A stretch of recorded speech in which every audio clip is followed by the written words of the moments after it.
जगदीप धनखड़ के बाद अब उपराष्ट्रपति भवन में बैठेगा कौन?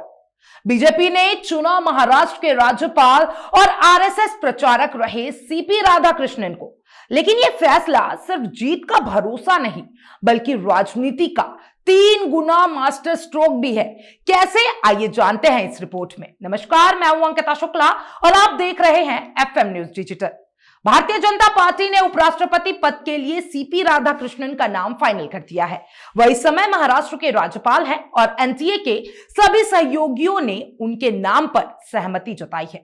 इसका मतलब साफ है कि विपक्षी अलायंस के उम्मीदवार बी सुदर्शन रेड्डी के मुकाबले उनकी जीत लगभग तय मानी जा रही है।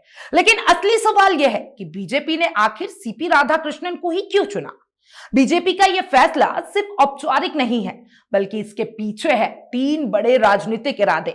जी हां, बीजेपी ने पहले भी राज्यपाल से उपराष्ट्रपति बनाए हैं, जैसे जगदीप धनखड़ और सत्यपाल मलिक, लेकिन दोनों ने कई मुद्दों पर पार्टी लाइन से हटकर बयान दिए जिससे सरकार को असहजता का सामना करना पड़ा। धनखड़ का जाट राजनीति से जुड़ाव और सत्यपाल मलिक के बयानों ने कई बार बीजेपी को डिफेंसिव कर दिया। संघ समर्थकों ने भी कहा कि ये बाहर से आए हुए लोग हैं। इस बार बीजेपी ने सीपी राधाकृष्णन पर दाव लगाया है, जो 16 साल की उम्र से आरएसएस के स्वयंसेवक रहे हैं और सीधे संगठन की मिट्टी से निकले हुए नेता है। इससे पार्टी ने संघ और कार्यकर्ताओं को संदेश दिया है, जो पार्टी के लिए समर्पित है वही सबसे ऊंचे पद तक पहुंच सकता है। राधाकृष्णन आते हैं तमिलनाडु से, जो कोयंबटूर से 2 बार सांसद रह चुके हैं, जो राज्य में बीजेपी का एकमात्र गढ़ माना जाता है।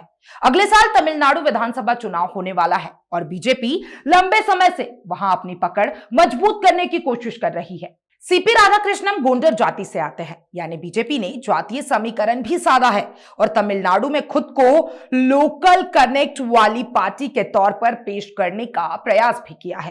राधाकृष्णन को विनम्र और लो प्रोफाइल नेता माना जाता है। उनका ट्रैक रिकॉर्ड विवादों से दूर रहा है।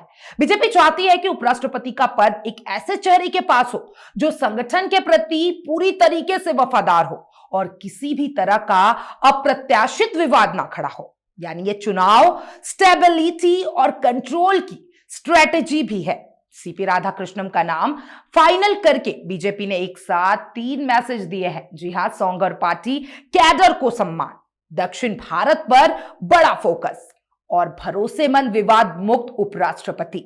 एनडीए पार्टनर्स ने खुले तौर पर समर्थन जताया। विपक्ष का कहना है कि यह फैसला बीजेपी का पॉलिटिकल एजेंडा है, लोकतंत्र का नहीं है। लेकिन हकीकत यह है कि संसद में बीजेपी एनडीए का नंबर गेम इतना मजबूत है कि विपक्ष की चुनौती बस औपचारिक ही रह जाएगी।